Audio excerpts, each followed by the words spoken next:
নমস্কার বন্ধুরা, রকি কিচেনের তরফ থেকে সকলকে স্বাগত জানাচ্ছি। আবার একটা রেসিপি আপনাদের মাঝখানে শেয়ার করতে চলেছি, সেটা হচ্ছে পমফ্রেট মাছ ফ্রাই। তাহলে চলুন দেখে নেওয়া যাক আজকের রেসিপি। এখানে আমি এই যে 4টে পমফ্রেট মাছ নিয়েছি। এটা কিন্তু ভালো করে ধুয়ে পরিষ্কার করে হালকা একটু নুন মাখিয়ে নিয়েছি। এখন পমফ্রেট মাছটা আমি ম্যারিনেট করবো কী কী উপকরণ দিয়ে, যেটা আপনাদের মাঝখানে শেয়ার করব। প্রথমেই দিয়ে দিচ্ছি একটু লেবুর রস, এতে কিন্তু স্বাদটা ভীষণ ভালো আসবে।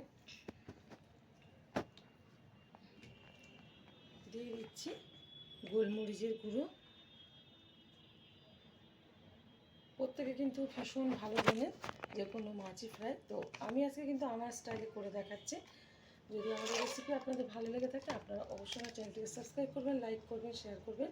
আর এরকমভাবে আমি যেরকমভাবে দেখাচ্ছি এরকমভাবে একবার পমফ্রেট মাছ আপনারা ফ্রাই করে খেয়ে দেখবেন। আশা করি ভীষণ ভালো লাগবে। সামনেই কিন্তু দুর্গাপুজো স্পেশালে কিন্তু প্রত্যেকের বাড়িতেই কম বেশি হয়ে থাকে ভালো মন্দ, তো এটা অবশ্যই ট্রাই করবেন।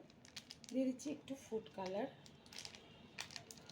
এখানে কিন্তু দিয়ে দিয়েছি কাশ্মীরি লঙ্কার গুঁড়ো, আর এখন দিচ্ছি এটা ফুড কালার। আপনারা কিন্তু ফুড কালার বদলে এখানটা একটু হলুদও ব্যবহার করতে পারেন। আর দিয়ে দেবো এখানে এই যে সুজি।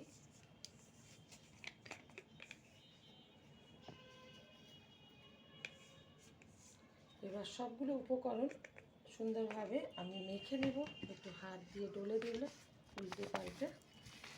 সুন্দরভাবে কিন্তু আমি উপকরণগুলো দিয়ে মাছটা ভালোভাবে মেখে নিয়েছি। এখন আমি ফ্রাই করে নেব।